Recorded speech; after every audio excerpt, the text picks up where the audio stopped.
2025 April నాటికి Canada ప్రభుత్వం మరియు విద్యా సంస్థల అమెరికా ప్రయాణాలపై పలు హెచ్చరికలు జారీ చేశాయి.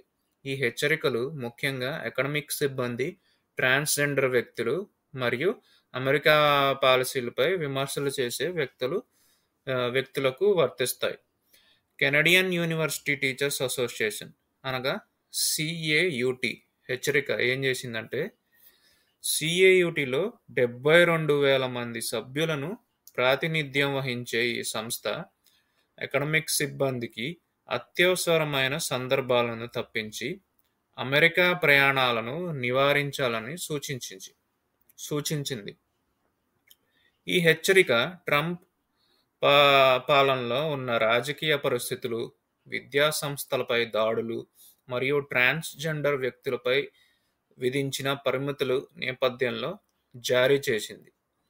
కెనడా ప్రభుత్వం హెచ్చరిక ఏం చేసిందంటే, కెనడా పౌరులు అమెరికా ప్రయాణ సమయంలో సరిహద్దు అధికారుల నుండి ఎక్కువ తనిఖీలు ఎదుర్కొనే అవకాశం ఉందని ప్రభుత్వం హెచ్చరించింది.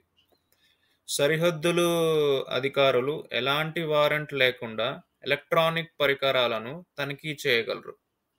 ఇంకొకటి, యూరోపియన్ దేశాలు హెచ్చరికలు. యూరోపియన్ దేశాలు కూడా తమ పౌరులను అమెరికా ప్రయాణాలపై హెచ్చరికలు జారీ చేశాయి. ముఖ్యంగా ట్రాన్స్‌జెండర్, ఇంటర్సెక్స్ మరియు నాన్ బైనరీ వ్యక్తులు పాస్‌పోర్ట్లపై మార్పులు చేసే నేపథ్యంలో. ఇలా ఉంటే ప్రయాణికులకు ముఖ్యమైన సూచనలు ఏంటంటే, సున్నితమైన డేటా రక్షణ.